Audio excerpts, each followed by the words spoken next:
Қайырлы күн, құрметті әріптестер. Жамбыл облысы, Жамбыл ауданы, Аса ауылы, Бауыржан Момышұлы атындағы мектеп гимназиясының бастауыш сынып мұғалімі Абаева Гүлсана Сайыпқызы. Сіздерге ұсынып отырған шебер сыныбының тақырыбы бастауыш сыныптардағы қалыптастырушы бағалауды ұлттық құндылықтармен сабақтастыру тәсілдері.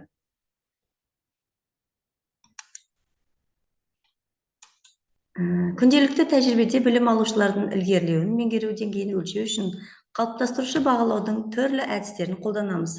Мысалы, 2 жұлдыз, 1 тілек, қолмен белгі беру, бағдаршам, жинақтау парақшасының индексі, 1 минуттық эссе, сөйлеу үлгілері, 3 минуттық үзіліс деген секілді әртүрлі оқу іс-әрекеттерін біз ұйымдастырамыз.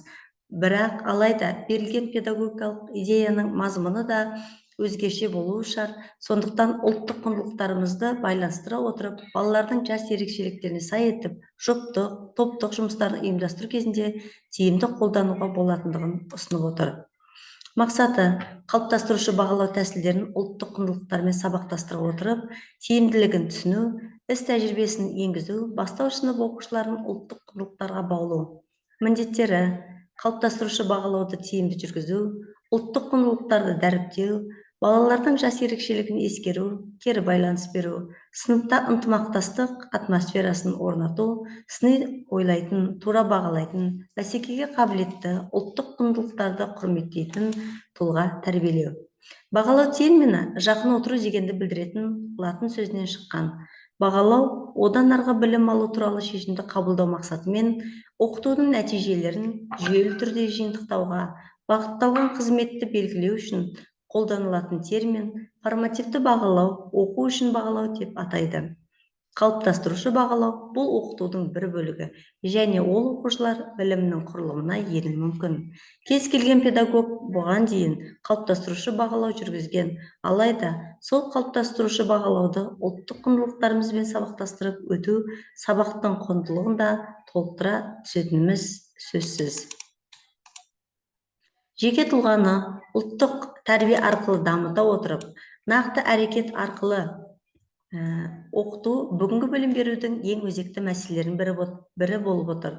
Мысалы, оқушыларды бақылау, оқушылардың жетістігі үшін мадақтау, оқушылардың жұмысын талдау. Бұл бағалау түрін мұғалім де, оқушы да күнделікті сабақтарда жүргізе алады.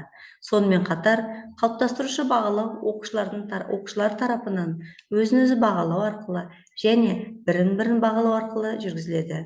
Енді кезекте мен әр тапсырманы орындап болғаннан кейінгі жүргізілетін қалыптастырушы бағалауды ұлттық құндылықтармен сабақтастыра отырып, бірнеше тәсілдер ұсынсам деймін. Тақия әдісі. Бұл бағалау әдісіне мұғалім топтардың жауаптарын ауызша бағалау мақсатында сыныптағы кез келген оқушының басына тақияны кигізу арқылы жүзеге асырады. Басына тақия келген оқушы жауап берген топтардың жұмыстарын ауызша бағалайды, кемшіліктер болса тоқталып өтеді. Тиімділігі. Балалар бір-бірінің жауаптарын мұқият тыңдайды, әділ бағалайды, сыни пікір айтады. Ұлттық құндылық. Мұндағы тақия ұлттық құндылықтарымыздың бірі де бірегейі. Кешегі Абай, Сәкен, Қажымұқан, Мың Айтпасұлы секілді ұлт зиялыларының киген бас киімі қазір трендте. Келесі домбыра әдісі. Мұғалім домбыра түрінде дайындаған бағалауға арналған көрнекі құрал. Тиімділігі. Бұл бағалау әдісі оқушылардың сабақтың өн бойына өзін-өзі бағалап, дескрипторлардың орындалуына байланысты бал жинақтауына өте тиімді. Қолдану тәсілі. Домбыра ұлттық аспабымыздың пернелеріне ұпайлар жазылып, жылжымалы көпіршелер арқылы білім алушы өз жетістігін бағалап, қорытынды шығарады. Ұлттық құндылық. Қазақтың ұлттық музыкалық мәдениетінің басты символы әрі ұлттық аспабы домбыра. Қасиетті қара домбыраның атын қазақпен қатар аталады. Келесі қамшы әдісі. Тиімділігі. Оқушылардың қолдарындағы қамшыларын көрсету арқылы мұғалім түсіндіргенді, олардың оқу деңгейін немесе сабақтағы тапсырманың орындалу деңгейін не түсінгендерін тексеруге болады. Қолдану тәсілі. Қамшы жоғарға қарап тұрса, мен түсінемін. Қамшы көлденең тұрса, мен түсінгендеймін. Қамшы төмен қарап тұрса, мен түсінбедім. Бұл тәсілді пайдалану үшін әрбір оқушының қолында бір қамшыдан болуы абзалырақ. Ұлттық құндылық халқымыздың тұрмыс тіршілігінде, салт дәстүрінде қамшының алатын орны ерекше. Ол бірегей өнер туындысы ғана емес, сый сияпаттың төресі, ер жігіттің серігі, шаңырақтың киесі саналған. Келесі ұлттық құндылықтарымызды дәріптейтін тағы да бір әдістің түрі асықтар. Менің сынымдағы бағалаудың ең қызықты әдісінің бірі. Тиімділігі бастауыш сынып оқушыларының арасында асық алуға қызығушылықтары жоғары болады. Асықтарды алған оқушылар бір-бірімен салыстырып, бір-біріне жеткісі келіп, сабақта бәсекелестік пайда болады. Қолданылу тәсілі оқушының берген әр дұрыс жауабына түрлі түске боялған асықтар тарату арқылы оқушылардың берген жауаптарын бағалауға болады. Ұлттық құндылық қазақ халқының ұлттық тәрбиесі әлемде теңдесі жоқ тәрбие. Оның ішінде асық ойынының тәрбиелік мәні өте жоғары. Жас жеткіншектердің ұлттың сүйетін, ұлтжанды тұлғаға айналдыру үшін ұлттық құндылықтар арқылы тәрбие берудің маңызы зор. Асық ойыны балалардың жастайынан төзімділікке, ұстамдылыққа, мергендікке тәрбиелейді. Келесі әдісінің бірі бәйге әдісі. Тиімділігі бұл бағалау әдісімен кез келген сабақты қызықты етіп өткізуге болады.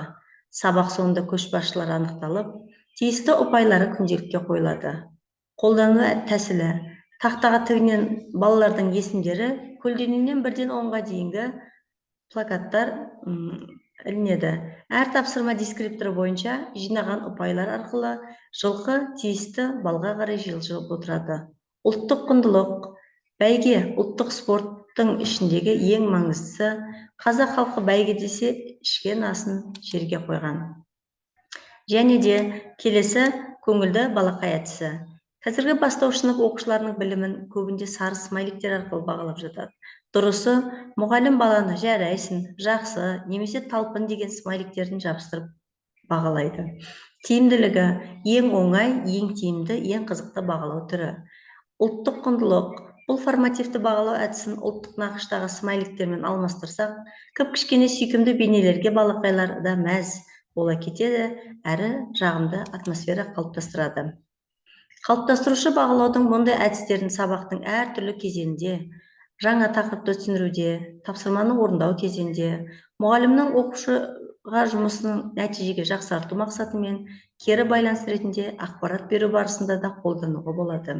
Нәтижесінде мұғалім оқытудың келесі деңгейін жоспарлау үшін тексеру жұмыстарының нәтижесін қолданады. Оқушыға білімін арттыру үшін пайдалы кеңестер береді. Жұмыс нәтижесі бойынша әр оқушы жеке-жеке мақсаттар қояды. Нәтижесінде оқушылар өз қатесі негізінде үйренуге көмектеседі, маңыздыны түсінуге көмектеседі, қолынан не келетінін, білмей тұрған тұстарын анықтайды, нені істей алмайтынын түсінеді. Ең бастысы, сабақтағы іс-әрекет арқылы біз бастауыш сынып оқушыларының санасын ұлттық құндылықтармен байытатын боламыз. Ұсыныс: егер әр сабақ барысында тапсырмалардан кейін қалыптастырушы бағалау кезінде ұлттық құндылықтарымыздың бір элементін кіріктіріп отыратын болсақ, әрі тиімді бағалау қызықты ойын арқылы құндылықтар жүйесін бала бойына сіңіретін боламыз. Назар қойып тыңдағандарыңызға рахмет. Енді ютубқа жібересің бе, қалай жібересің? Қазір. Несін кішкене экранын дәуіп бересің.